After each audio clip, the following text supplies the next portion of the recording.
Okay, so we have a great one here. Thank you, Asmongold and Young Ye, for bringing this to our attention here. Um, I cannot believe that this is even a problem, but JT is all business. I'll be honest. I think he has some issues that are probably better addressed by a mental health professional. Of course, I am no mental health professional myself. I am just an observer who sees some possible gambling tendencies here. Otherwise, um, I just can't imagine a sane person would spend $100,000 on this game, let alone or in a group that could spend quite a bit more. And I frankly think that the matchmaking is just fine. It is the pay to win that is the actual problem here. Though the way he says it, it's probably a different look from his perspective. My video went got a lot of viewership from not only websites. My video in itself got a lot of views. It drawed a lot of attention to the community outright, right?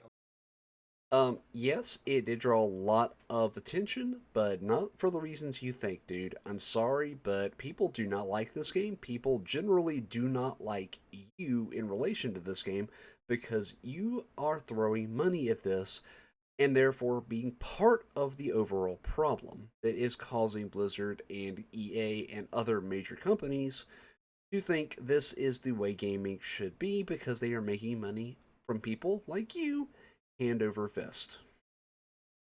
So we're going to go ahead and skip ahead a little bit to the other part of this where the math becomes important, but I think he says one figure we need to keep in mind here. A lot of attention was drawn to the situation that came about me spending a ton of money not being in the battlegrounds. I really hope that Blizzard maybe thinks about getting a better way for players to communicate about this game. I will agree with him on this particular point. The communication from Activision Blizzard overall is a dumpster fire. I will agree with him on that. Like, when you invest a ton of money into a game, even if you're not investing a ton of money, even if you're just a player that plays the game. Okay, so I will disagree with him on this. Just because you throw a lot of money at a game does not mean you are entitled to that much priority support. Everyone should get support for the game, and we should not be able to invest a lot in the game through purchases like 5-star gems. We should be purchasing shares in the company to be an investor. But this is not how the money that he spent has been invested. Game, you should have some sort of customer service out to be able to talk about something, right? Like, whenever you go to the live chat on Blizzard and talk about this game, let me tell you guys what they said to me. When I went to the live chat at first, the guy at the live chat was like, "Sir, I've." The person still didn't understand what I was saying. He's Oh, like, yeah, "No, we're no, skipping you ahead a just little don't here. understand. At certain times that you have to queue up." And I'm like, we need some, like, the game made $100 million in 2 months, right?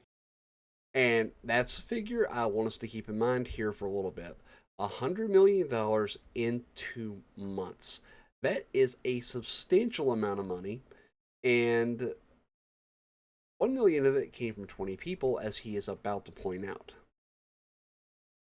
Let's see about right here, I think. Everybody has still responded to my forum post. And the issue I'm trying to say is there are multiple whales out there, not only whales, but multiple players in general that just would like to receive some sort of information about issues they're having in And game notice how he with no called one himself to a reach whale. out to, right? There's literally nobody to talk to about any issues. And like I said, I'm in a whale chat with over 20 people that have invested over $50,000 into the game each. And some of these guys have their own.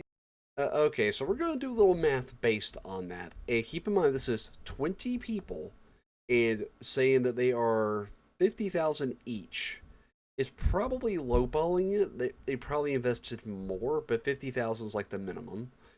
And assuming that that is the minimum, $50,000 multiplied by 20 people is $1 million. I admit I am no accountant, but I believe I can think of at least a dozen things that would probably be better investments than 5-star legendary gems at the end of a mobile game. I'm sorry, but things, like a house payment, paying off credit cards, a new car, classic video game consoles, collector's items like vinyl records, flight sim gear. See old classic or electronics like a classic TV that might not be produced anymore, or vintage paintings come to mind. Those are all things that would probably make better investments in 5-star legendary gems. I'm sorry, but investing in 5-star legendary gems, it is like buying $100,000 worth of chips from the casino, gambling it in the casino, breaking even, turning in the chips to the casino at the end of the day, and literally walking away with nothing because the house kept both the chips and your money. Why would you spend that time in a casino that literally rips you off like that? And that is exactly what games like Diablo Immortal are. Casinos, they will literally keep everything.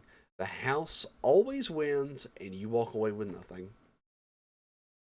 I wouldn't play a game like that. I don't think you should either.